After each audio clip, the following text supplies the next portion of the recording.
Hello दोस्तों, आपका मेरे चैनल CGPS ओनली में स्वागत है।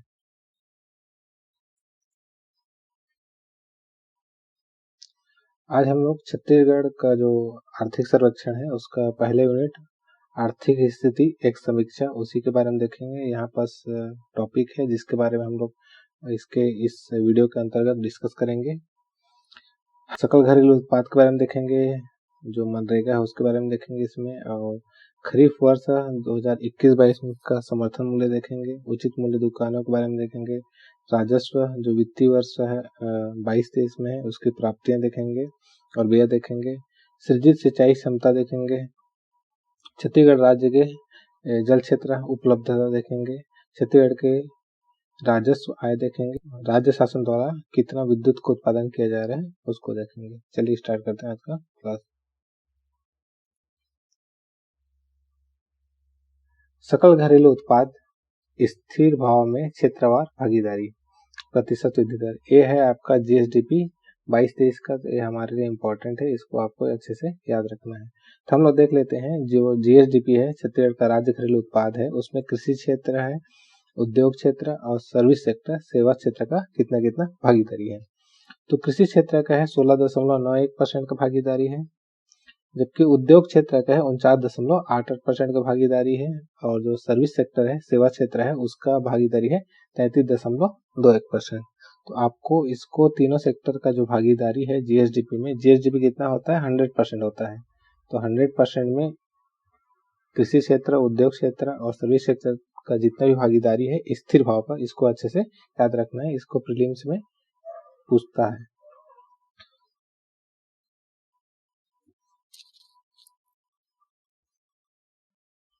राज्य के सकल घरेलू उत्पाद स्थिर भाव पर, सकल घरेलू उत्पाद में स्थिर भाव पर क्षेत्रवार भागीदारी हम लोग इसी को देख रहे हैं। तो यहाँ पास आपको क्षेत्रवार भागीदारी देखो, इसके पहले पुराने ईयर का भी दिया गया है इधर डाटा, तो आपके लिए इतना इम्पोर्टेंट नहीं, लेकिन जो हमारे रिसेंट ईयर का है जो 22-23 का आया है वो भी स्थिर भाव में, ये हमारे लिए इम्पोर्टेंट है। तो हम लोग इसको अभी इसके पहले ही इसके स्लाइड में देखे हैं। कृषि क्षेत्र का कितना था 16.91% था, और उद्योग क्षेत्र का कितना था 49.88% था, जबकि सेवा क्षेत्र का कितना था 33.21%। इसके पहले का जितना भी डाटा है हमारे लिए उतना इम्पोर्टेंट नहीं है। अब हम लोग सकल घरेलू उत्पाद स्थिर भाव में क्षेत्रवार प्रतिशत वृद्धि दर देखेंगे। इसके पहले हम लोग क्या देखे थे, सकल घरेलू उत्पाद का जो विभिन्न क्षेत्र है उन लोगों को भागीदारी देखे थे। अब देखेंगे हम लोग उसका उन विभिन्न क्षेत्रों का प्रतिशत वृद्धि दर। तो हमारे लिए इम्पोर्टेंट कौन सा है, जो रिसेंट ईयर का है 2022-23 का है, ये हमारे लिए इम्पोर्टेंट है, तो हम लोग इसी वाला कॉलम को देखेंगे। कृषि क्षेत्र का देख लेते हैं, कितना था ग्रोथ रेट 5.93 था, जबकि उद्योग क्षेत्र का कितना था 7.83 था, और सर्विस सेक्टर जो सेवा क्षेत्र है उसका कितना था 9.21% था। और ये जो भी डाटा है स्थिर भाव पर है, आपको प्रचलित और स्थिर भाव दो मिलेगा, लेकिन इम्पोर्टेंट क्या रहता है स्थिर भाव से रिलेटेड जो डाटा है वो हमारे लिए इम्पोर्टेंट है। इसके पूर्व का डाटा जो भी है इधर का 17, 18, 19, 20 और 20-21 और 21-22, तो इधर का डाटा हमारे लिए उतना इम्पोर्टेंट नहीं है, लेकिन जिस ईयर निगेटिव है ग्रोथ रेट वो हमारे लिए इम्पोर्टेंट है, आप इसको याद रख लीजिएगा। कभी भी पूछा जा सकता है कि GSDP में जो छत्तीसगढ़ राज्य सकल घरेलू उत्पाद है उसमें कृषि क्षेत्र का किस वर्ष नकारात्मक रहा या तो मिनिमम रहा। तो आपको पता होगा कि 2017-18 में कृषि क्षेत्र कितना रहा -10.90% रहा। अब वैसे देख लेते हैं हम लोग उद्योग क्षेत्र का देख लेते हैं, उद्योग क्षेत्र का किस वर्ष मिनिमम रहा, तो ये रहा 0.44 2020-21 में। अब देख लेते हैं सर्विस सेक्टर का, वैसे ही कौन से ईयर में मिनिमम रहा, तो ये रहा -4.41% 2021 में ही।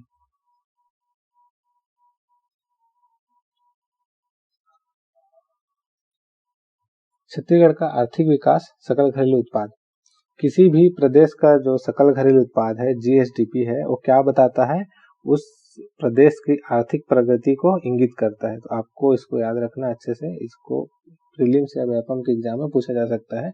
जो सकल घरेलू उत्पाद है किसी भी राज्य का किस चीज का इंगित करता है, तो आर्थिक प्रगति को इंगित करता है या तो दर्शाता है।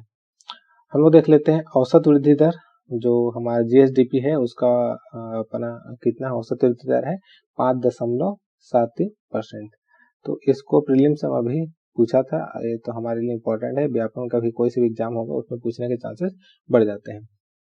प्रत्येक वर्षवार इसमें प्रतिशत वृद्धि दर दिया है जीएसडीपी का, आप इसको एक बार देख लीजिएगा। हमारे लिए इम्पोर्टेंट मात्र औसत वृद्धि दर है, यही है यहाँ से।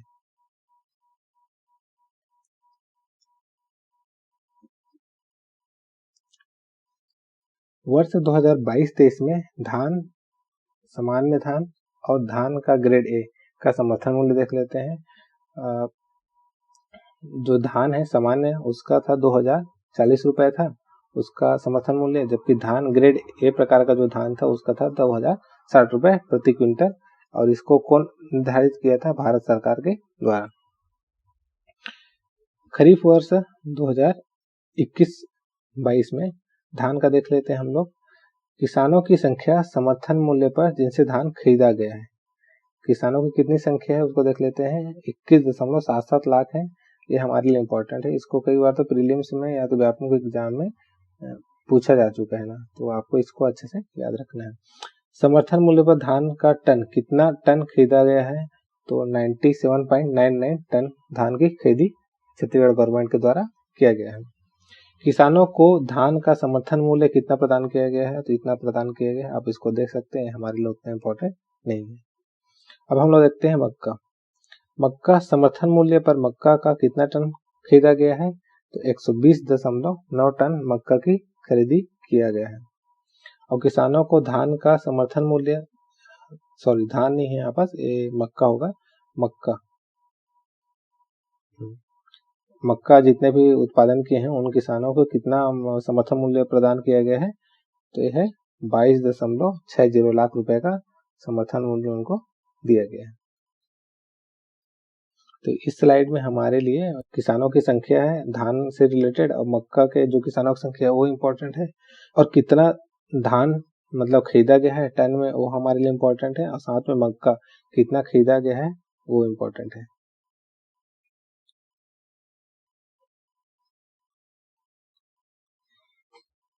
उचित मूल्य दुकानें नवंबर 2022 की स्थिति में हम लोग देख लेते हैं। शहरी क्षेत्र में कितना उचित मूल्य दुकानें हैं? 1678, और जबकि ग्रामीण क्षेत्र में कितना है?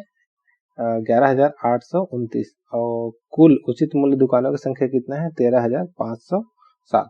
ये हमारे लिए इम्पोर्टेंट है, इसको बहुत बार प्रीलिम्स में पूछा है, तो इसको याद रखना है कि उचित मूल्य दुकानें कितनी है, उसकी संख्या तो 13,507 है।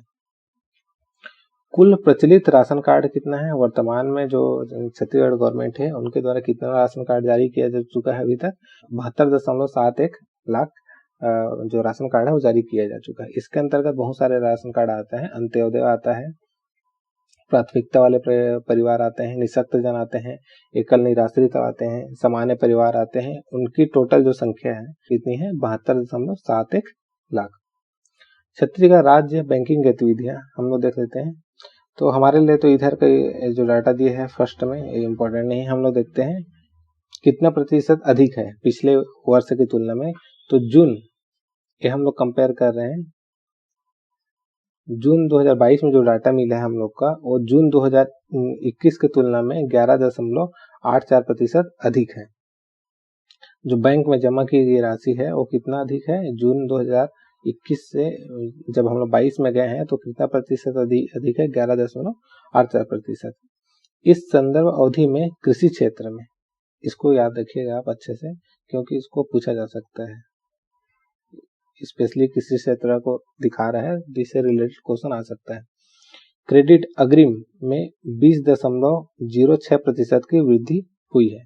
तो इसको याद रखिएगा, जो बैंकिंग क्षेत्र है उसमें कृषि क्षेत्र के क्रेडिट में कितने प्रतिशत की वृद्धि हुई है? तो आपको पता होना चाहिए 20.06% की वृद्धि हुई है। ये हमारे लिए इम्पोर्टेंट, इसको याद रखिएगा ना।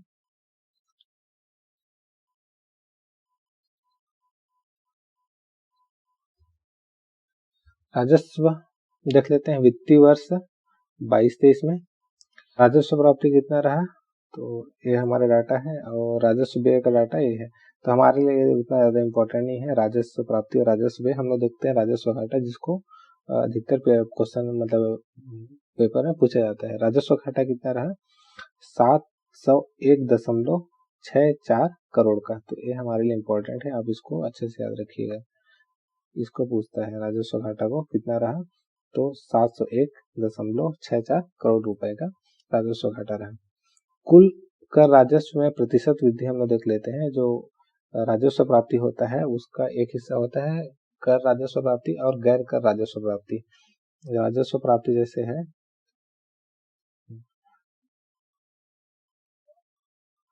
राजस्व प्राप्ति है और दो भाग में बटा जाता है। एक होता है कर राजस्व प्राप्ति होता है और एक होता है गैर कर राजस्व प्राप्ति होता है। तो जो कुल कर राजस्व में प्रतिशत वृद्धि कितना है हमारा 7.55% का वृद्धि दर अनुमानित है। तो ये भी हमारे लिए इम्पोर्टेंट है, जो दिया है 7.55% वृद्धि दर। वित्तीय वर्ष 22-23 में देख लेते हैं। गैर कर राजस्व में प्रमुख योगदान किसका रहा, केंद्र सरकार से प्राप्त सहायता अनुदान। इसको ना प्रीलिम्स में एक बार पूछा है कि गैर कर राजस्व, जो गैर कर राजस्व होता है उसमें प्रमुख योगदान किसका है, तो केंद्र सरकार से जो विभिन्न योजनाओं के संचालन के लिए जो हमको मिलता है सहायता अनुदान, वही है, उसका वेटेज सबसे ज्यादा रहता है। तो इसको पूछा है, आपको अच्छे से याद रखना है। गैर कर राजस्व में सबसे मैक्सिमम वेटेज किसका रहता है, तो जो केंद्र सरकार से मिलता है जो सहायता अनुदान उसका रहता है। कुल कर गैर राजस्व प्राप्ति योगदान हम लोग देख लेते हैं। कुल कर में जो कुल कर है उसमें गैर राजस्व प्राप्ति का योगदान कितना है। जो टोटल कर हम लोग को मिला है उसमें गैर कर राजस्व प्राप्तियों का योगदान कितना है, 51.94% है। इसके 100% है, इसका 100% यदि कुल कर हमको मिला है तो गैर कर राजस्व उसका कितना हिस्सा है, 51.94% है।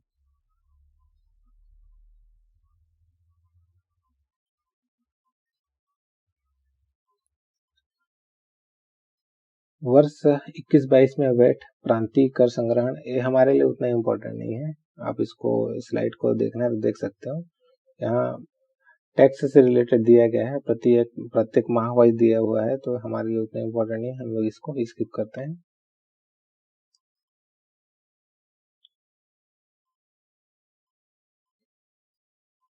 इस स्लाइड में भी उतना इम्पोर्टेंट चीज नहीं है। टैक्स से रिलेटेड डाटा दिया हुआ था इकोनॉमिक सर्वे का, जो आपका पहले यूनिट है आर्थिक समीक्षा, उसमें तो मैं डाटा लिख दिया हूँ, बट उतना हमारे लिए इम्पोर्टेंट नहीं है एग्जाम के पॉइंट ऑफ व्यू से।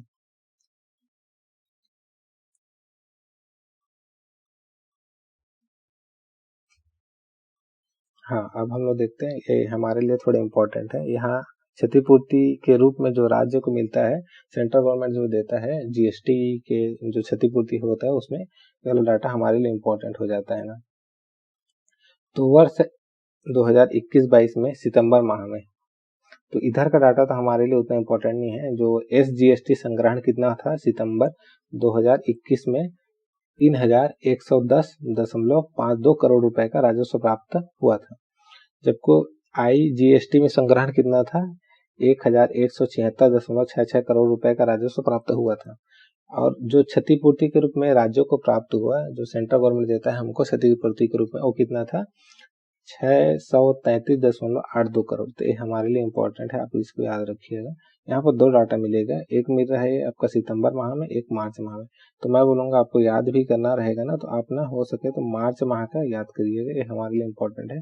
सितंबर तो बहुत पुराना हो जा रहा है, नहीं, सितंबर के डाटा याद रखिएगा, मार्च का डाटा याद मत रखिएगा, क्योंकि सितंबर का डाटा हमारे लिए नया है, पुराना तो मार्च वाला डाटा है। हम लोग देख लेते हैं मार्च का एसजीएसटी संग्रहण कितना था, 3607.69 करोड़ का राजस्व प्राप्त हुआ था। और आईजीएसटी संग्रहण मार्च की स्थिति में हम देखते हैं तो कितना था, 1588.61 करोड़ का जो राजस्व प्राप्त हुआ था। और क्षतिपूर्ति के रूप में जो सेंट्रल गवर्नमेंट है और हमारे राज्य को कितना दिया था, 583.08 करोड़ रुपए दिया था। तो हमारे लिए इम्पोर्टेंट कौन सा है, अभी जो सितंबर माह का डाटा है वो हमारे लिए इम्पोर्टेंट है, आप इसको याद रखिएगा।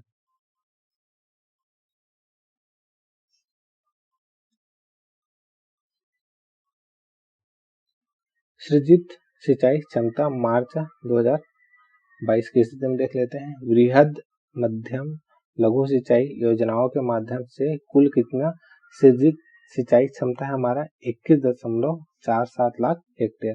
तो आपको इसको अच्छे से याद रखना है, इसको कई बार प्रीलिम्स में पूछा जा चुका है, तो आपको अच्छे से याद रखना है।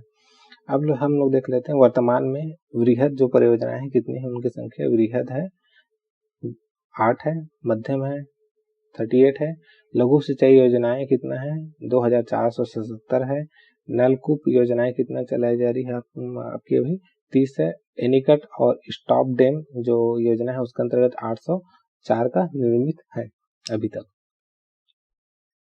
राज्य में मत्स्य उत्पादन समस्त स्रोतों से वर्ष 2021-22 में देख लेते हैं हम लोग, मत्स्य उत्पादन समस्त स्रोतों से कितना है 5,91,284, यह है जो टन में है। और गत वर्ष की तुलना में वृद्धि कितना है, कितना मतलब प्रतिशत अधिक है, तो 2.42%। तो आप इसको याद रख सकते हैं। मात्रा इधर का डाटा हमारा इम्पोर्टेंट नहीं है, कितना मतलब पिछले वर्ष के तुलना में हमारा जो कितना प्रतिशत अधिक उत्पादन हुआ इस वर्ष मछली उत्पादन में, तो 2.42%। हमारे लिए यही डाटा इम्पोर्टेंट है इस वाले स्लाइड में, और ये डाटा और यहाँ वाला डाटा थोड़ा सा इम्पोर्टेंट है, आप इसको देख लीजिएगा।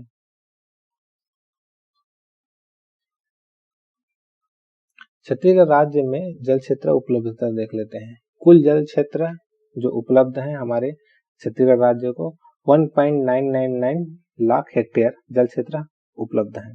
कुल जल क्षेत्र उपलब्ध जिसमें मछली पालन किया जा रहा है, कुल जल क्षेत्र का कितना मतलब हिस्सा है जिसमें मछली पालन किया जा रहा है या तो मछली पालन के लिए विकसित किया गया है, ये है इसका एरिया है 1.961 लाख हेक्टेयर। तो आपको इसको याद रखना है और इसको भी याद रखना है, क्योंकि दोनों को प्रीलिम से एक बार पूछा जा चुका है। जो छत्तीसगढ़ राज्य के कुल जल क्षेत्र है उसको भी पूछा जा चुका है, अब परसेंटेज में भी पूछता है और आपको क्षेत्रफल वाइज भी पूछता है, तो आपको दोनों याद रहना चाहिए। यदि क्षेत्रफल वाइज पूछेगा तो 1.99 लाख हेक्टेयर है, और कितना जो टोटल क्षेत्र है उसका कितने प्रतिशत क्षेत्र में मछलियों को पालन के लिए विकास किया गया है या तो विकसित किया जा चुका है, तो 1.961 लाख हेक्टेयर का यूज किया जा रहा है मछली उत्पादन के लिए, जो कि और ये जो 1.961 लाख हेक्टेयर है कुल जल क्षेत्र 100% है, तो उसका कितना परसेंट है 98.09% है।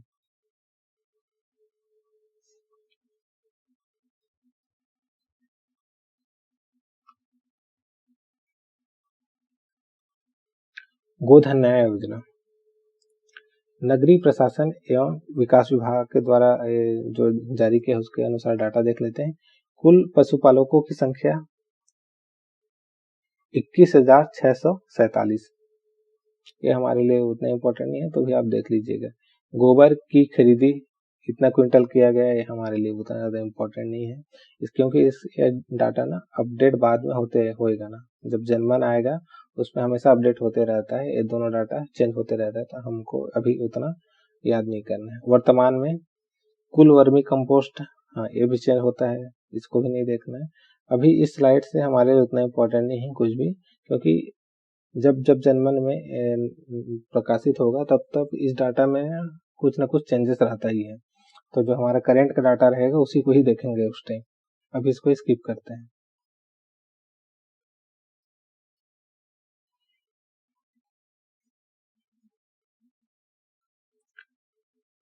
खनिज उत्पादन 31 मार्च 2022 की स्थिति में देख लेते हैं हम लोग। कोयले का उत्पादन कितना किया गया है 1,54,120 टन। इसको प्रतिशत में भी पूछता है और टन में भी पूछता है, तो आप दोनों याद रखिएगा। अभी प्रतिशत में आपको नहीं मिला है, प्रतिशत में आपको कहाँ मिलेगा जब हम लोग खनिज वाले यूनिट पढ़ेंगे इकोनॉमिक सर्वे का आगे, तब उसमें मैं इसको जो कोयला क्षेत्र में कितना ग्रोथ है उसको भी बताऊंगा, साथ में प्रतिशत वाइज कुल खनिज का कितना हिस्सेदारी है उसके पास उसको भी बताऊंगा, साथ में जो कितना 1000 टन का उत्पादन किया है उसको भी बताऊंगा। अभी देख लेते हैं हम लोग, ये आर्थिक समीक्षा है, मात्रा जो आर्थिक स्थिति की समीक्षा है, तो उसमें ज़्यादा डाटा नहीं दिया रहता है, जितना इम्पोर्टेंट डाटा है उतना ही दिया रहता है, तो हम लोग उसी के बारे में देखेंगे। तो लौह अयस्क का कितना है 41,313 टन का उत्पादन किया गया है। चूना पत्थर का 41,888 टन का उत्पादन किया गया है। बॉक्साइट का कितना किया गया है? 968,000 टन का उत्पादन किया गया है। जबकि टिन का कितना किया गया है? 26,383 किलोग्राम का उत्पादन किया गया है। तो आप इसको याद रखिएगा, किसी को पूछे या तो ना पूछे, लेकिन ना हमारे लिए इम्पोर्टेंट कौन सा है? टिन का जो है वो हमारे लिए इम्पोर्टेंट है, क्योंकि टिन का डाटा ज़्यादातर कहीं हर जगह पूछते ही रहता है। टिन का और कोयला और लौह इसका का, बाकी का डाटा आप स्किप कर सकते हो, लेकिन मैं बोलूँगा टिन का डाटा तो याद रखिएगा ही। कितना का उत्पादन किया गया है, कितना मतलब किलोग्राम में पूछेगा तो आपको पता होना चाहिए। 26,383 किलोग्राम का उत्पादन किया गया है। छत्तीसगढ़ की राजस्व आय में खनिज विभाग का योगदान या वित्तीय वर्ष 2021-22 में हम लोग देखेंगे, इसमें जो हमारा जीएसडीपी है छत्तीसगढ़ का, उसमें खनिज विभाग है उसका कितना योगदान है। मुख्य खनिज का देख लेते हैं। मुख्य खनिज से कितना हम लोग को आय मिला है? 7,320.35 करोड़ रुपए का आय हुआ है। मुख्य खनिज है। जो गौड़ खनिज है, गौड़ खनिज है मतलब उससे हमको कितना आय मिला है? तो 252.85 करोड़ का आय हमको प्राप्त हुआ है। तो आपको इसको ही याद रखना है, और इसको तो परसेंटेज में पूछता है। यहाँ पर तो आपको आय जो है करोड़ मतलब वॉल्यूम दिया है कितना करोड़ रुपए का है, इसको परसेंटेज में देता है। तो परसेंट में भी आपको याद रखना है कि जो राजस्व आय है हमारे छत्तीसगढ़ का, उसमें जो खनिज विभाग का है, मुख्य खनिज का कितना प्रतिशत योगदान है और गौड़ खनिज का कितना प्रतिशत योगदान है। राज्य की खनिज राजस्व आय मूलतः कोयला और जो लौह अयस्क है से ही प्राप्त होता है।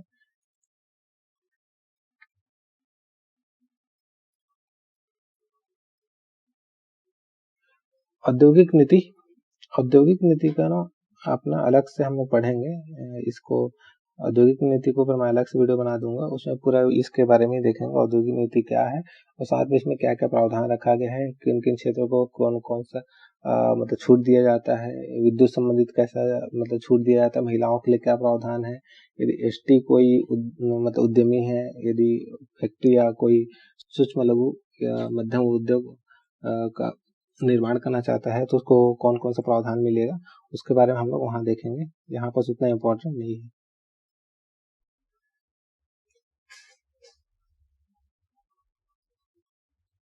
राज्य शासन विद्युत उत्पादन हम लोग अब देखेंगे। इसमें राज्य शासन का कुल विद्युत उत्पादन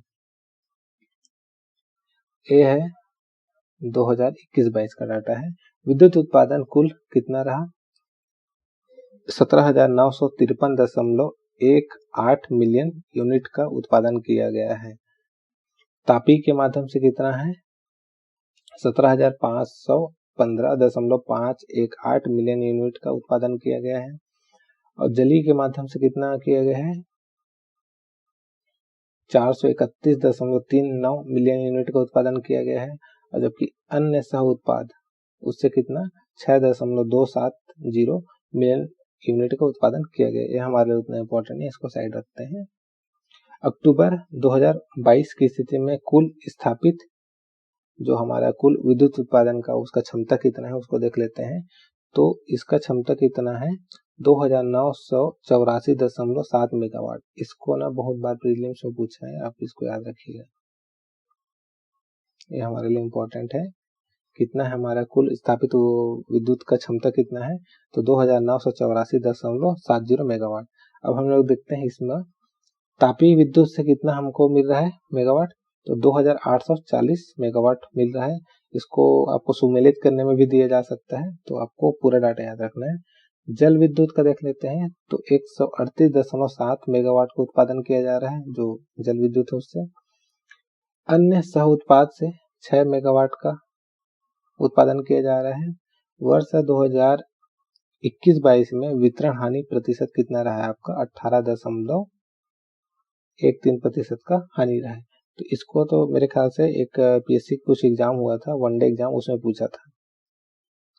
इसको तो पूछता ही है, ये हमारे लिए इम्पोर्टेंट ही है। साथ में जो वितरण हानि है ना उसका प्रतिशत पीएससी के एग्जाम में पूछा था, वनडे एग्जाम हुआ था उसमें पूछा था। तो आपको कितना दिया है? 18.13% का हानि हुआ है हमको, वितरण हानि।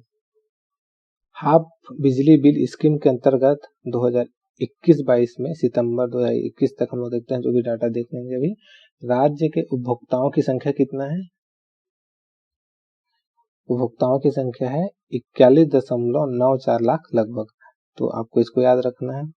उपभोक्ताओं को छूट कितना करोड़ का छूट दिया गया उसको भी देख लेते हैं। 548.77 करोड़ की छूट दिया गया है। तो हमारे लिए दोनों इम्पोर्टेंट है, आप दोनों को एक बार देख सकते हैं। इसमें इस स्लाइड में हमारे लिए सबसे ज़्यादा इम्पोर्टेंट है यहाँ पास का और ये डाटा, जो कुल स्थापित क्षमता हमारी कितना है 2984.70 मेगावाट, और जो तापी से रिलेटेड विद्युत उत्पादन कितना क्षमता उसको देखना है, जल और अन्य सह उत्पाद से, और जो वितरण हानि हुआ है वो हमारे लिए ये यहाँ इम्पोर्टेंट है।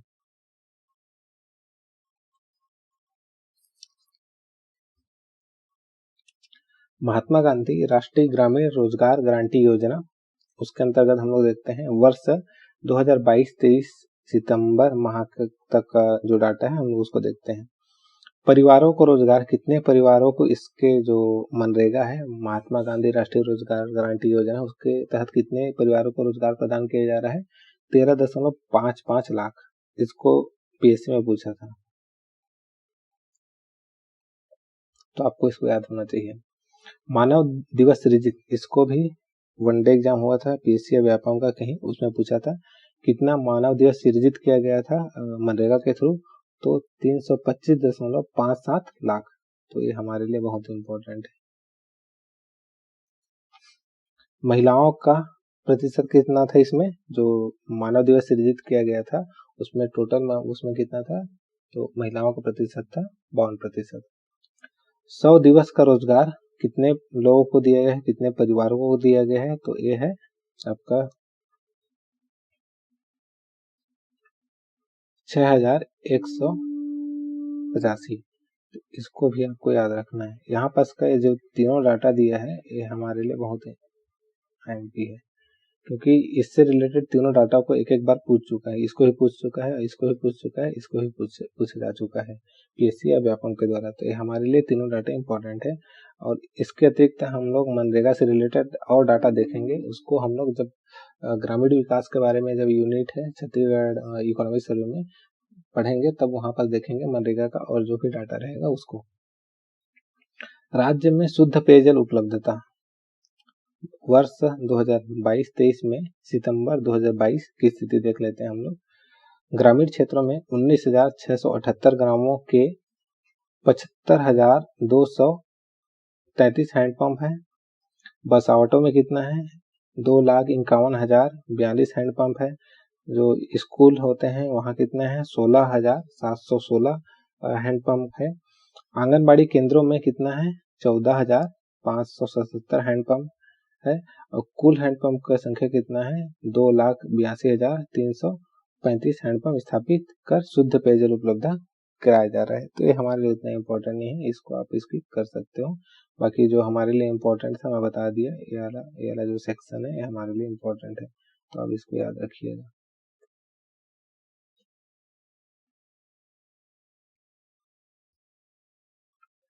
जल जीवन मिशन के अंतर्गत वर्ष 2022-23 में सितंबर का जो डाटा है उसको देख लेते हैं हम लोग। सितंबर माह का कुल घरेलू नल कलेक्शन के माध्यम से कितने लोगों को जो जल जीवन मिशन के अंतर्गत पेयजल उपलब्ध कराया जा रहा है, तो 4,83,034 परिवारों को पेयजल उपलब्ध कराया जा रहा है। तो इसको याद रखिएगा, ये हमारे लिए इम्पोर्टेंट है ना। सेंट्रल गवर्नमेंट का स्कीम है जल जीवन मिशन, तो इसमें कितने कनेक्शन के माध्यम से परिवारों को पेयजल उपलब्ध कराया जा रहा है इसको पूछ सकता है। तो यह इसकी संख्या कितना है, 4,83,034 परिवारों को पेयजल उपलब्ध कराया जा रहा है। उसके अतिरिक्त नीचे में और डाटा दिया, इसको भी देख लेते हैं हम लोग। वर्ष 2021-22 में माह अगस्त 2021 तक 1,17,360 वाहनों का रजिस्ट्रेशन, ये हमारे वाहनों से रिलेटेड, इसको हटाते हैं, हमारे लिए इम्पोर्टेंट नहीं है। जो इम्पोर्टेंट था मैं बता दिया, कौन सा सेक्शन इम्पोर्टेंट था, ये डाटा हमारे लिए इम्पोर्टेंट है क्योंकि जल जीवन मिशन के अंतर्गत इसमें पेयजल उपलब्ध कराया जा रहा है।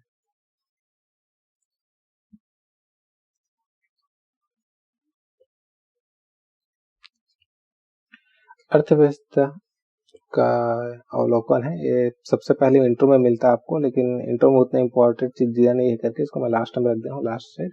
तो हम लोग देख लेते हैं भारत का।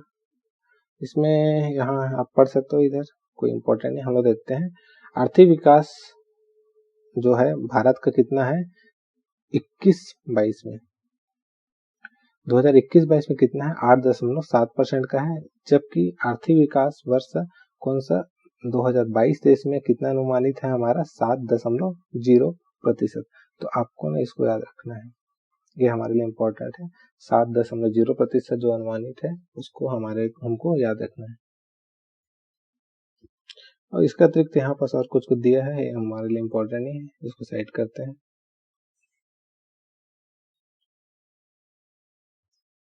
अब हम लोग देख लेते हैं छत्तीसगढ़ का। हमको अब बने हुए 22 वर्ष हो गए हैं, तो कुछ नहीं, इंटर में कुछ नहीं दिया है, इसको साइड करते हैं। हम लोग देखते हैं जो हमारे लिए इम्पोर्टेंट है।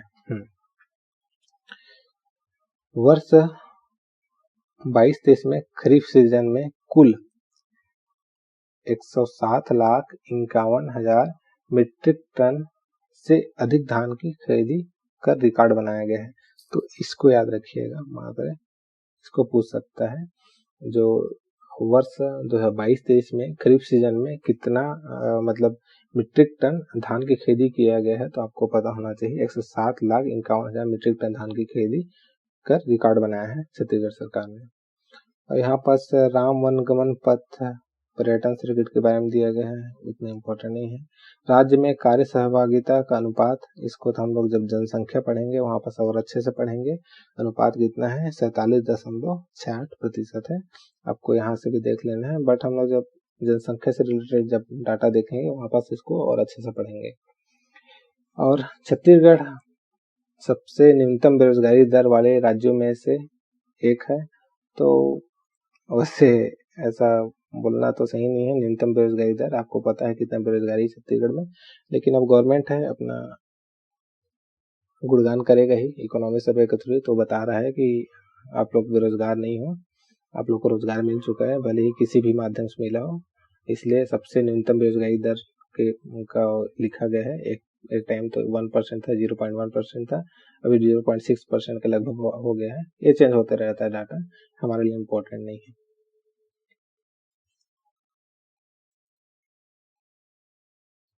उन्नत स्वास्थ्य सुविधाओं से छत्तीसगढ़ की पहचान बढ़ रही है। 2001 से 3 में मातृ मृत्यु दर 1 लाख प्रति जीवित जन्मों में कितना था 379 था। यह जो अभी रिपोर्ट आया नया SRS रिपोर्ट 2018-19 में मातृ मृत्यु दर 1 लाख प्रति जीवित जन्मों में घटकर कितना हो गया है 137 हो गया। तो ये हमारे लिए इम्पोर्टेंट है, अब इसको याद रखिएगा। बढ़ते संस्थागत प्रसव, शिशु मृत्यु दर 2022 की स्थिति में कितना है, घटकर कितना हो गया है 38 हो गया है। राज्य निर्माण के समय यह प्रति हजार, जैसे प्रति हजार बच्चे पैदा होते थे तो कितना था, अब मतलब पहले कितना था हम लोग देख लेते हैं। जब राज्य निर्माण हुआ हमारा 2000 के समय कितना था हमारा, प्रति हजार में 77 बच्चे एक्सपायर कर जाते थे। लेकिन अभी की स्थिति में कितना है, अभी देखें हम लोग, ये तो आपका 2000 का डाटा हो गया, और जो अभी का डाटा है उसके अनुसार 2022 के अनुसार कितना है 38 है। सतत विकास लक्ष्य है SDG 2030 तक राज्य के लिए शिशु मृत्यु दर को लक्ष्य कितना रखा गया है 15 रखा गया है। इसको ना प्रीलिम्स में पूछा था SDG को, तो SDG में जो सशक्त विकास लक्ष्य है उसके तहत शिशु मृत्यु दर का कितना लक्ष्य रखा गया है, तो 15 रखा गया है, आपको इसको याद रखना चाहिए। और साथ में जो हमारा अभी चल रहा है वर्ष 2020-22 में जो डाटा आया है उसके अनुसार कितना है 38 हो गया है, इसको याद रखना है। यहाँ से हमको 2 डाटे याद रखना है, एक जो मातृ मृत्यु दर है रिसेंट ईयर का भी, 137 उसको याद रखना है। और जो शिशु मृत्यु दर है 2022 का जो रिसेंट ईयर का 38 उसको याद रखना है। और एसडीजी का जो डाटा है उसको याद रखना है 15 है, जो हम लोग लक्ष्य बना के रखें 2030 तक हम लोग को क्या है जो शिशु मृत्यु दर है उसको घटा के कितना लाना है, 38 से भी और घटा के 15 लाना है। 1000 बच्चों पैदा होंगे उसमें से 15 का ही किसी कारणवश होनीवश डेथ होना चाहिए।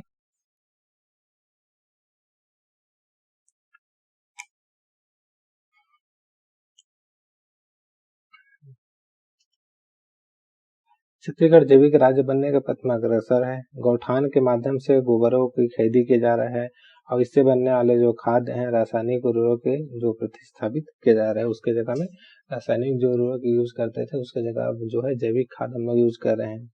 राज्य में इथेनॉल उत्पादन की दिशा में तीव्र गति से पहल की जा रही है।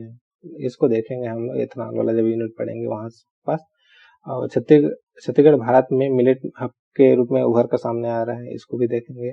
छत्तीसगढ़ में इसको यहाँ पर देखेगा, थोड़ा इंपॉर्टेंट डाटा दिया था जो इकोनॉमिक्स और उसमें छत्तीसगढ़ में 14 जिलों में मिलेट जिले के रूप में घोषित किया गया है या तो चिन्हांकित किया गया है, तो इसको याद रखिएगा। इसको तो पूछा भी था किसी व्यापार पीएससी के एग्जाम में, कितने जिलों को मिलेट जिले के रूप में चिन्हांकित किया गया है, तो 14 जिलों को। और मिलेट कैफे के माध्यम से नवीन रोजगार और पोषण को बढ़ावा दिया जा रहा है। मिलेट कैफे में क्या है, जो पौधों को उठ के उसी के माध्यम से जो वहाँ के लोगों को रोजगार दिया जा रहा है, साथ में पोषण का स्तर बढ़ाया जा रहा है।